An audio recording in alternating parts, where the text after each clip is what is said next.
성령 하나님, 이 시간도 우리를 감동하시고 우리에게 필요한 말씀으로 채워 주옵소서. 예수님의 이름으로 기도합니다. 아멘.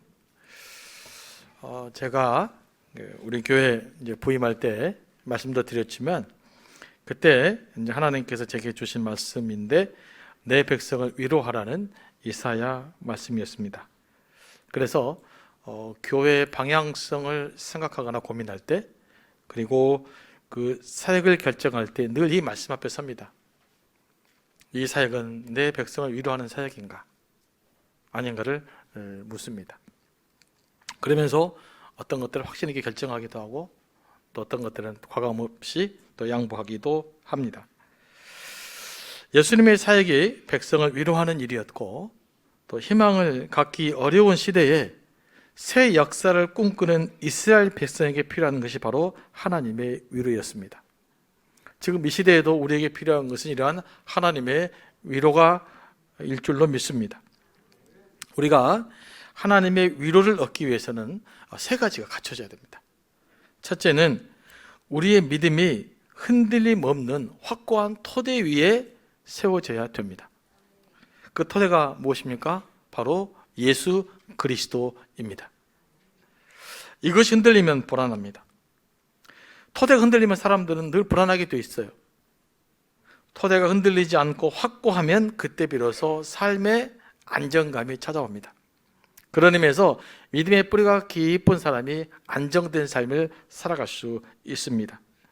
여러분, 흔들리는 버스 안에서 흔들리지 않으려면 앞에 있는 좌석 손잡이를 꽉 잡아야 됩니다.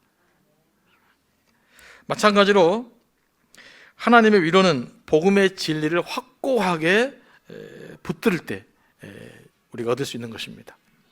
이 부분이 흔들리면 우리가 복음 안에서 위로를 누릴 수가 없습니다.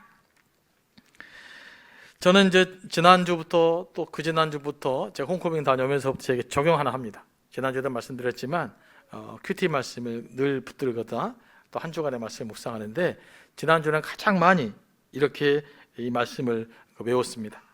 주는 그리스도시요 살아계신 하나님의 아들입니다. 내 자리에 앉아서 말씀을 준비할 때도 주는 그리스도시요 살아계신 하나님의 아들이십니다. 가끔씩 어떤 이야기를 들을 때도 주는 그리스도시요 살아계신 하나님의 아들이십니다. 그런데 제가 놀라운 걸 경험했어요. 그렇게만 고백하는데도 막 힘이 생겨요. 그렇게만 고백하는데도 마음에 위로가 생겨요. 여러분, 제 말이 진짜인가 안짜인가 아닌가 한번 확인해 보시면 해보시기 바랍니다. 네, 주는 그리스도시요 살아계신 하나님의 아들입니다. 묘한 힘이 있어요. 설명할 수 없어요.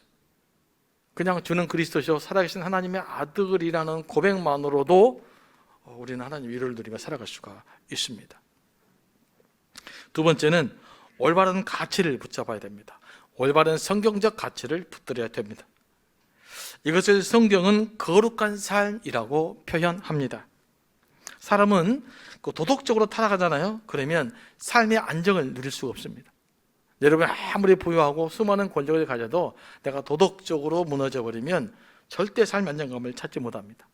그리고 내적인 자신감을 상실해 버립니다.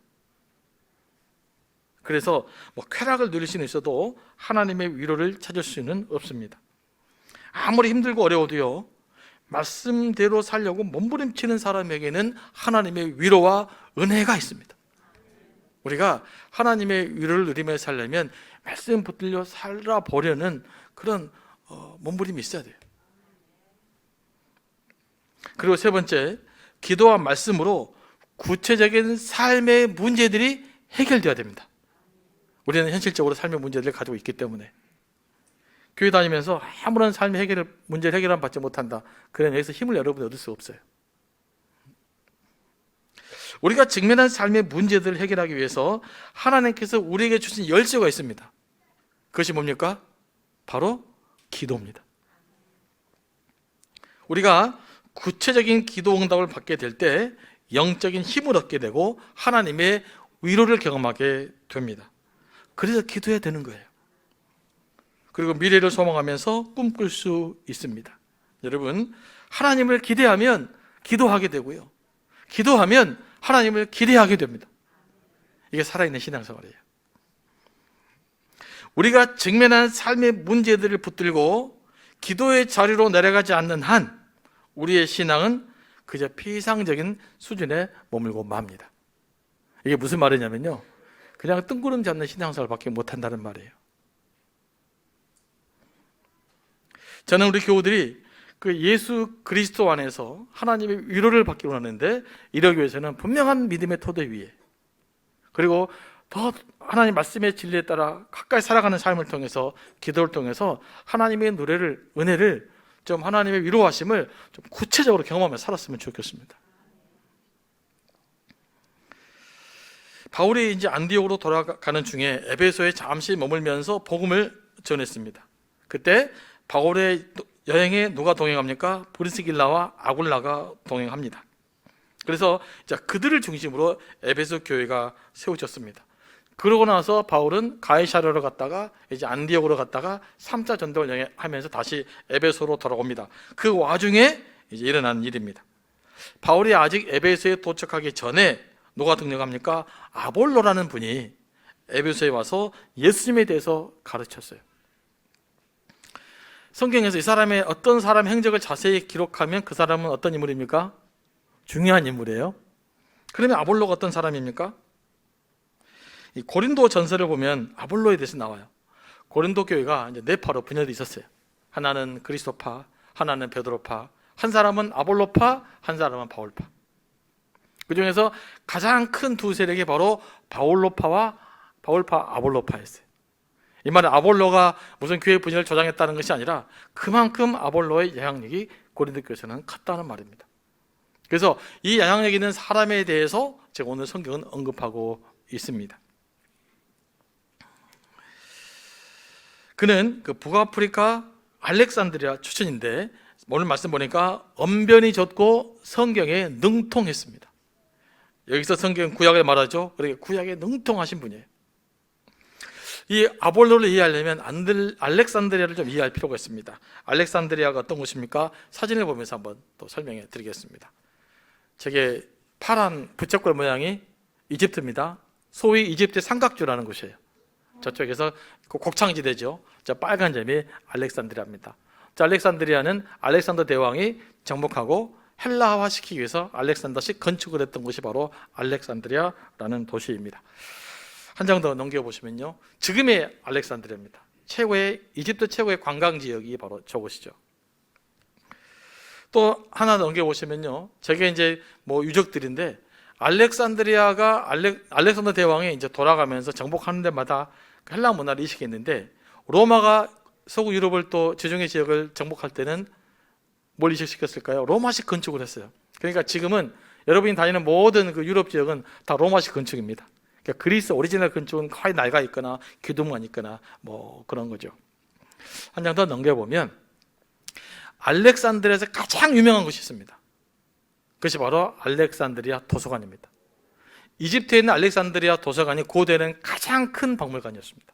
가장 큰 도서관이었습니다.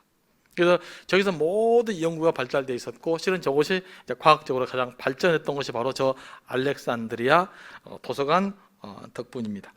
지금은 이제 알렉산드리아 그 도서관 사라지고요, 금방 봤던 그림은 오리지널이 파괴돼서 없기 때문에 당시에 이제 그 상황을 생각해서 상상도로 저런 그 도서관은 그려져 있고요, 지금 현대식 건축으로 크게 잘 지어져 있습니다. 인터넷으로 좀 들어가 보고 봤더니 정말 어마어마한 그 박물관이더라고요. 도서관이면서. 그래서 저런 곳이 있었구나. 이집트가 얼마나 발달된 문명을 가졌었는지를 이해할 수 있는 곳입니다. 이제 1세기 때 사도 바울이 살 때 알렉산드리아는요, 유대인만 100만 명이 살고 있었다고 그래요. 바로 저곳에. 그러니까 유대인들과 이집트는 매우 가까운 사이입니다. 여러분, 유대인들만 100만 명이 살았다고 하면요, 이게 어마어마한 큰 도시예요. 미국에서 전체 우리 대한민국 사람들이 얼만큼 사냐면 전 지역에 비공식적인 것과 합치면 약 300만 명 삽니다. 그런데 이 당시에 저 지역에 저렇게 살았다고 하는 것은 사실 어마어마한 숫자예요. 그리고 알렉산드리아는 도서관을 보다시피 학문의 도시였습니다. 그리고 유대인들은 그 구약의 비유적 해석들을 믿었어요. 이 말이 뭐냐면 구약의 모든 사건들이 역사적인 사건일 뿐만 아니라 그 사건 배후에는 어떤 숨겨진 의미들이 있다고 봤어요. 그래서 이 알렉산드리아 유대인들은 성경이 말하는 그 비유가 뭘까, 숨긴 의미가 뭘까를 찾는데 관심이 많았습니다. 아볼로는 이 구약의 사건들과 예언들이 예수님을 가리키고 있다는 것을 이제 알게 된 거예요. 그리고 전했습니다. 구약에 예언한 메시아가 바로 예수님이라는 것을 알고 깨닫고 가르친 거예요. 초기 기독교 신학자들을 초대 교부라고 하는데요. 그 교부들 중에서는 북아프리카 출신들이 많았습니다.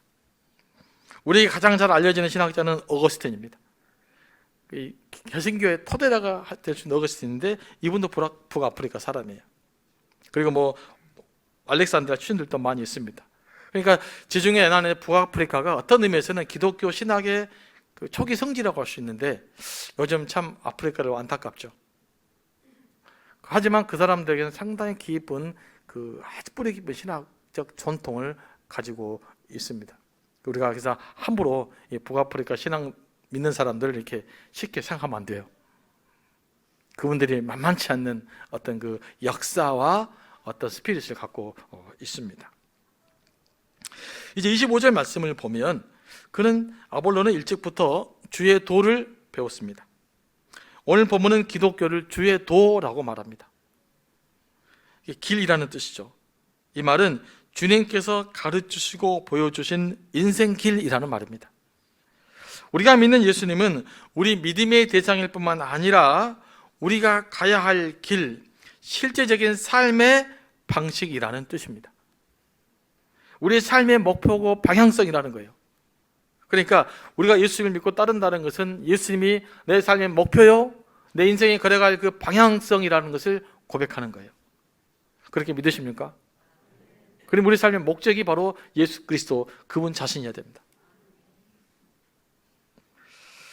주님은 우리를 팬이 아니라 제자로 불렀는데 예수님께서 제자에게 요구하는 것은 주님에 대한 지식에 머물러 있는 것이 아니라 주님을 따라 사는 것입니다. 이게 제자입니다. 좀 더 직설적으로 표현하면 주님께 복종하는 삶입니다. 믿음이 지식의 수준에 머물러 있으면 길이 아닙니다. 그냥 지식입니다. 하지만 믿음이 실제화되고 삶의 양식이 되면 비로소 그 믿음이 길이 됩니다. 예수님은 그 길이라고 말합니다. 아볼로는 일찍부터 주의 도를 배워 열심히 사람들에게 가르쳤습니다. 아볼로는 아주 적극적이고 실천적 신앙을 가졌어요. 그런데 말도 잘했어요. 성격도 능통하고 대단한 사람이지 않습니까? 그럼에도 불구하고 아볼로에게는 뭐가 있었다? 부족함이 있었어요. 그것이 25절에 기록되어 있습니다. 아볼로는 뭐만 알았습니까? 세례 요한의 세례만 알았다는 거예요. 그럼 예수님에 대한 세례, 성령 세례는 아직 몰랐다는 뜻입니다. 신약에서 세례를 크게 나눠보면 요한의 세례와 성령의 세례로 구분할 수가 있습니다. 요한의 세례를 보통 회개의 세례라고 말합니다. 이게 무슨 말이냐면 내 죄를 깨달았어요. 이렇게 살면 안 되겠구나. 잘못된 반성이 왔어요.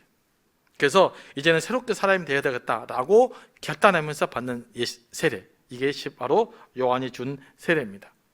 그래서 요한에게 세례를 받은 사람들은 다 회개하는 마음으로 또 금욕적인 삶을 살면서 요한을 따랐죠. 성령 세례는 그 오순절 성령 강림 사건과 관련해서 이해해야 됩니다. 그때는 성령이 눈에 보이는 현상으로 임했고 사람이 감각적으로 경험할 수 있는 그 경험적으로 임했습니다. 그리고 성령으로 충만하게 된 제자들은 담대하게 복음을 전하면서 권능을 행했습니다. 이 사건을 우리는 성령 세례라고 말할 수 있는데 이것은 오직 복음을 위한 것입니다. 여기까지 내려가는 것이 완전한 회심이에요. 아볼로는 이런 성령 체험이 없었던 것입니다. 이런 의미에서 아볼로는 아직 완전한 회심에 이르지 못했다고 볼 수 있습니다. 아볼로는 이런 것 같아요. 성경을 연구하다가 어떤 지식을 발견했어요. 그리고 세례 요한으로부터 예수님에 대한 소식을 들었어요. 그러면서 예수님이 메시아고 예수님이 진리고 이렇게 살면 안 된다라는 수준에서 이제 예수 그리스도를 가르친 겁니다. 이것만 해도 대단하긴 해요. 하지만 사람을 감동시키고 말씀을 깨닫게 하는 성령의 역사는 몰랐던 것입니다. 예수님이 메시아라는 것을 깨달았지만 예수님이 하나님의 아들이라는 신앙 고백에는 이르지 못했던 것입니다. 이것이 이 브리스길라와 아굴라에게는 보였습니다. 그래서 이들 부부는 아볼로를 데려다가 이제 하나님의 도를 더 명확하게 풀어 가르칩니다. 그러면서 성령 세례도 가르쳤던 것 같습니다. 아볼로는 구약에 정통했지만 성령을 체험하지 못해서 예수님을 아는 것이 지식 수준에 머물러 있었던 것입니다. 이래서는 감동과 변화가 없어요. 여러분, 사도행전을 자세히 살펴보면 사도 바울이 복음을 전했잖아요. 그래서 복음의 열매를 맺으면 그 열매를 반드시 기록합니다. 성령으로 세례를 받았다, 몇 사람이 세례를 받았다, 복음에 충만했다, 그리스 같은 경우는 2사람만 구원받았다, 이렇게 기록되어 있었어요. 그런데 아볼로가 담대하게 예수님을 가르쳤지만 오늘 말씀 보면 아볼로의 말씀을 듣고 회심했다, 예수 믿었다, 세례 받았다라는 기록이 없어요. 그래서 아직 아볼로가 열심히 본인의 철학적으로 지식적으로 복음을 전했지만 아직 복음의 열매를 맺지 못했던 거예요. 이것들이 브리스길라와 아굴라에게는 보였던 것입니다. 영적인 지도자는 보는 것이 좀 다릅니다. 아무리 지적으로 똑똑해도 성령을 체험하지 않으면 예수님을 제대로 알 수 없습니다. 이게 신앙의 신비예요. 아무리 믿을 수 없는 것 같아도 성령이 역사하시고 성령이 감동해버리면 그냥 믿어져 버려요. 천국을 설명하려면 어렵습니다. 그런데 성령께서 역사하시면 이게 믿어져 버리는 거예요. 설명하는 게 쉽습니까? 믿어지는 게 쉽습니까? 믿어지는 게 쉬워요. 마음을 열고 성령이 감동해버리면 되는 거예요. 이게 성령 체험의 역사입니다.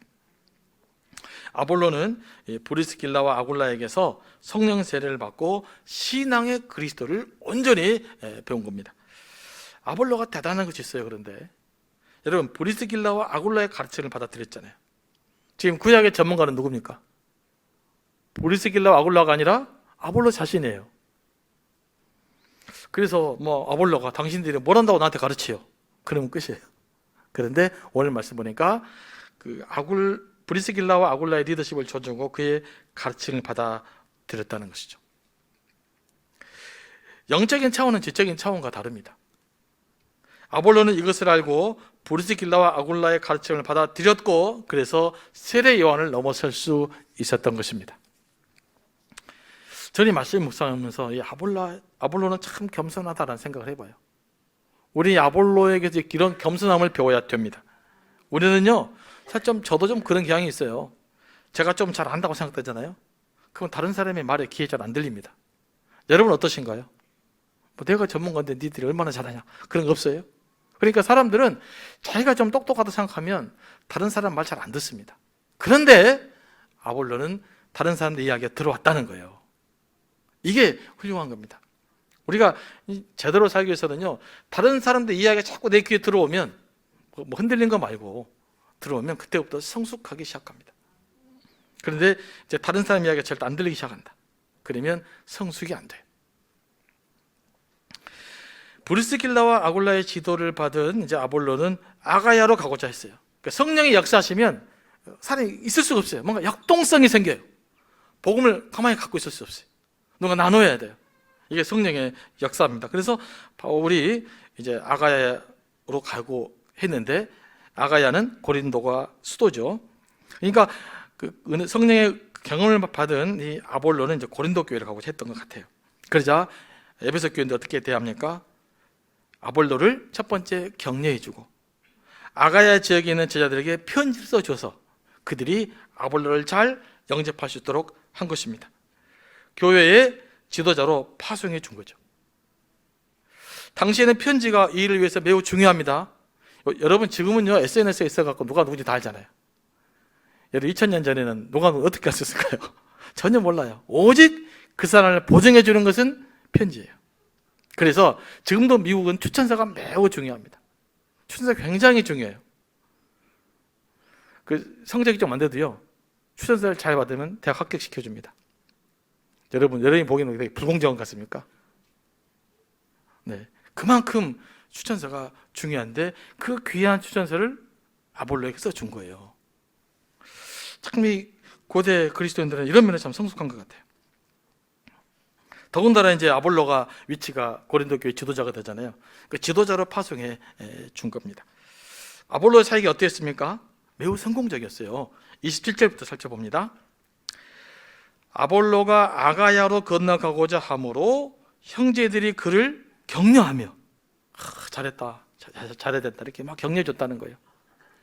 그리고 제자들에게 편지를 써서 아볼로를 잘 영접하라고 해줬다는 거죠.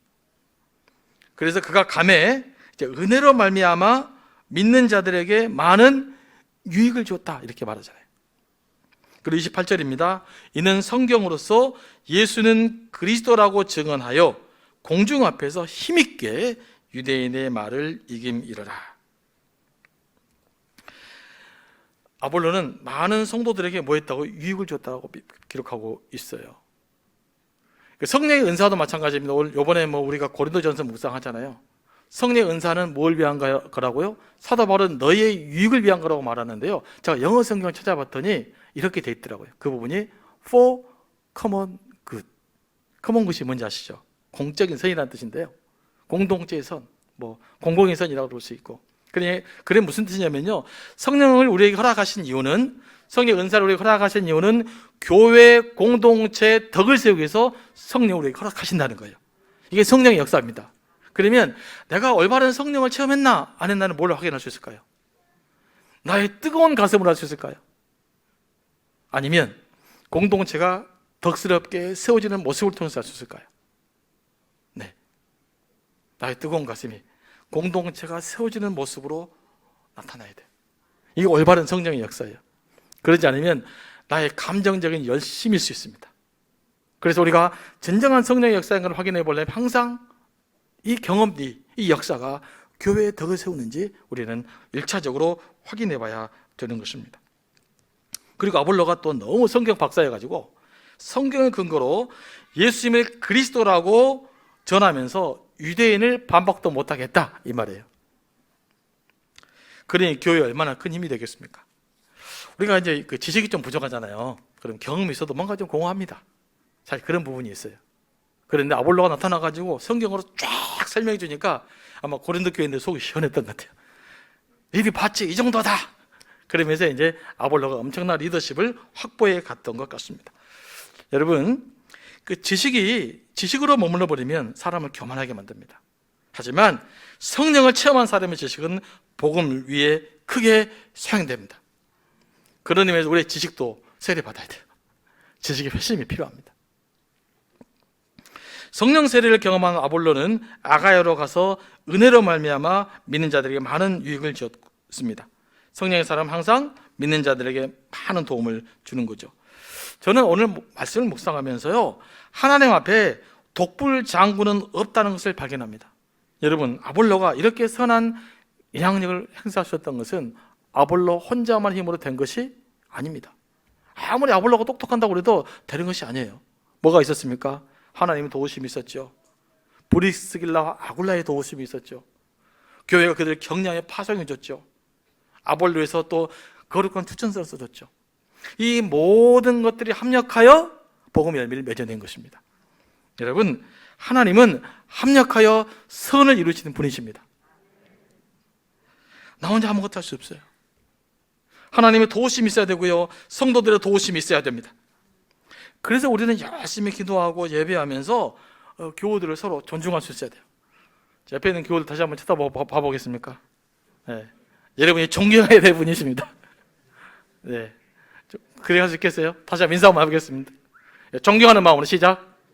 네. 존경의 대상이에요. 옆에 앉아있는 사람은. 그 사람들이 바로 나의 결핍을 채워주는 분이기 때문에 그렇습니다. 우리가 기억해야 될 것은요, 우리가 서로 다르기 때문에 소중하다는 거예요. 자, 뭐라고요? 우리 교우들 서로 소중한 것은 나와 다르기 때문에 소중한 겁니다. 여러분, 한번 생각해 보세요. 여기에 저와 똑같은 사람 앉아있다면 제가 얼마나 힘들겠습니까? 그죠? 나와 다른 여러분도 있기 때문에 제가 목회하고 있는 거예요. 저의 결핍은 여러분이 채워주는 거예요. 저는 여러분이 채워진 그 결핍을 채움을 받고 저는 살아가고 있는 사람입니다. 여러분 서로도 마찬가지죠. 나의 결핍은 나랑 다른 그 누군가를 통해서 내 결핍이 채워진다고 하는 거예요. 그렇다면 우리 옆에 있는 한 사람 한 사람들이 얼마나 소중한 존재입니까? 부부가 나같지 않아서 싸우잖아요. 싸워서 여러분이 지금까지 살아있는 겁니다.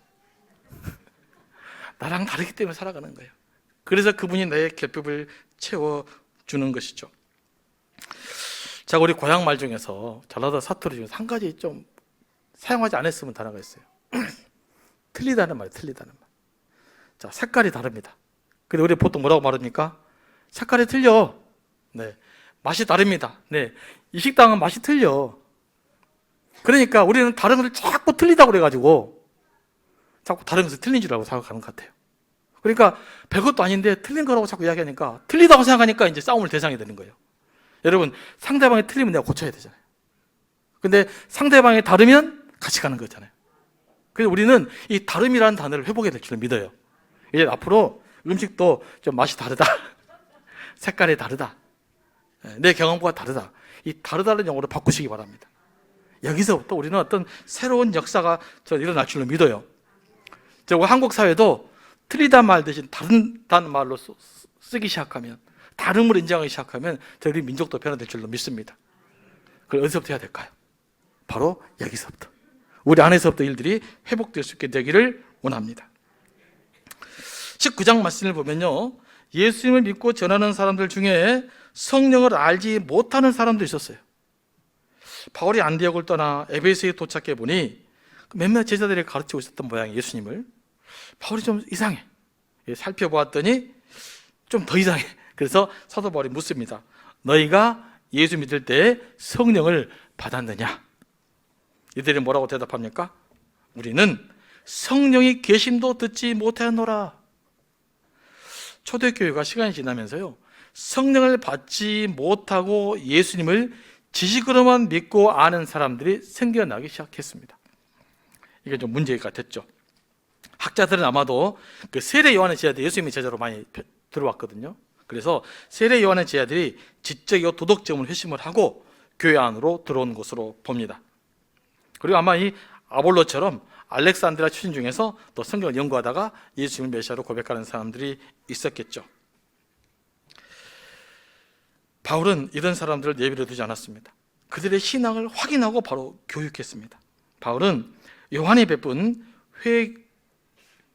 회개의 세례의 의미를 똑바로 가르쳐요. 이거 의미하는 게 뭐냐면 오실 예수를 가리킨 거다 라고 하면서 너희는 예수 이름으로 다시 세례를 받아야 된다 라고 초청하면서 그들이 어떻게 합니까? 예수의 이름으로 세례를 받았습니다.